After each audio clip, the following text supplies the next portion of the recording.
जय दयाल गोविंद का इसके अनुवादक है। गीता प्रेस गोरखपुर से ये छपी है, प्रकाशित है। अब हम अपने सदग्रंथों को स्वयं पढ़ेंगे। पहले ये नकली गुरु हमें गलत बताते रहे। 7वां अध्याय अथ 7वां अध्याय प्रथम मंत्र में गीता ज्ञानदाता कहता है, हे पार्थ, अनन्य प्रेम से मुझ में आसक्त चित्त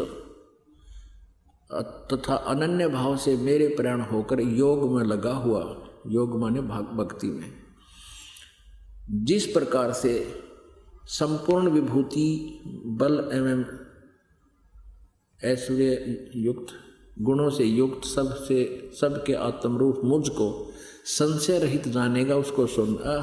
अब ये क्या कह रहा है गीता ज्ञानदाता कि मैं ऐसा ज्ञान बताऊंगा तू मुझे संशय रहित समझ सकेगा मैं क्या हूं।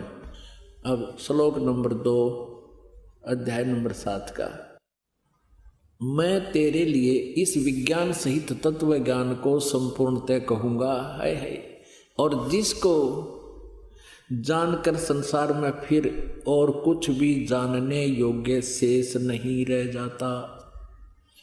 तोड़ पाड़ दिया।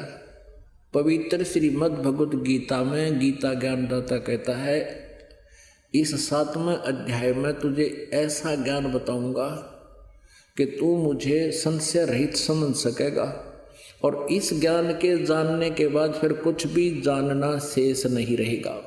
अब हम 7वां अध्याय का अब श्लोक नंबर हम 3 पढ़ते हैं। पहला 2 पढ़ लिया।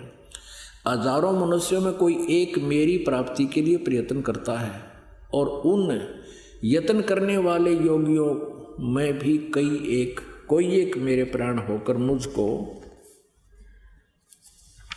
तत्व से अर्थात यथार्थ रूप से जानता है। मेरे बारे में कोई जानता है मैं काल हूँ, क्या हूँ।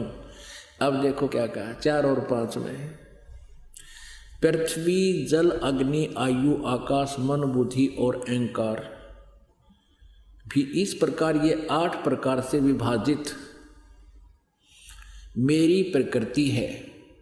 यह 8 प्रकार के भेद वाली तो अपरा अर्थात मेरी जड़ प्रकृति है।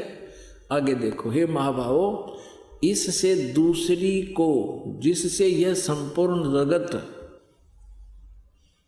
धारण किया जाता है मेरी जीव रूपा परा अर्थात चेतन प्रकृति जान, ये दुर्गा है।